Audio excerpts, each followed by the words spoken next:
Aujourd'hui dans le monde, il y a 9 pays qui peuvent déclencher l'impensable. 9 puissances capables de lancer une frappe nucléaire. Et quand je dis frappe, c'est des villes entières rayées de la carte en quelques minutes. Mais alors, qui détient vraiment ces armes? Combien en ont-ils? Et surtout d'où et de quel engin peuvent-ils les tirer? On commence par les États-Unis. Ils ont environ 5200 ogives nucléaires et plus de 1700 sont prêtes à être lancées à tout moment. Ils ont ce qu'on appelle une triade nucléaire. Ça veut dire qu'ils peuvent frapper depuis la terre, la mer et les airs. Au sol, ils utilisent des missiles intercontinentaux, les ICBM, stockés dans des silos enterrés ultra sécurisés, un peu partout dans le pays. En mer, leurs sous-marins nucléaires de classe Ohio peuvent lancer des missiles Trident II depuis n'importe où dans l'océan. Et dans les airs, leurs bombardiers, les B-52 et les B-2 Spirit peuvent transporter des bombes ou des missiles à tête nucléaire. Et le plus fou, le président peut donner l'ordre à tout moment. Il suffit d'une valise, la Nuclear Football.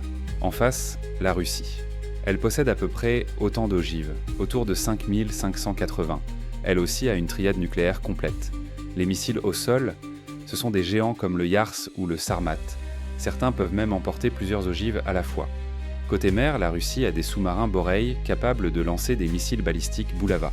Et dans le ciel, ils ont les fameux bombardiers Tu-95 et Tu-160 qui transportent des missiles de croisière à tête nucléaire.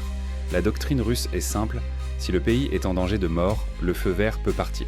La Chine, elle, est en pleine montée en puissance. Elle possède plus de 500 ogives, et elle construit à vitesse grand V. Elle a des missiles balistiques comme le DF-41, capables de frapper les États-Unis. Des sous-marins classe Jin équipés de missiles nucléaires JL-2, et des bombardiers H-6 modernisés pour pouvoir lancer des frappes nucléaires depuis les airs. Pékin dit qu'elle ne tirera jamais en premier, mais vu la vitesse à laquelle elle renforce ses capacités, il y a de quoi réfléchir. La France, elle, fait partie des grandes puissances nucléaires. Elle a environ 290 ogives et elle mise tout sur la mer et l'air.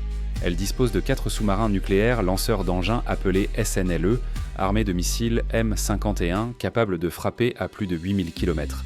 Et dans les airs, les Rafales peuvent emporter un missile nucléaire supersonique, la SMPA. Il va à plus de Mach 3. Pas de missile au sol ici, mais une dissuasion jugée suffisante, pour riposter fort si besoin.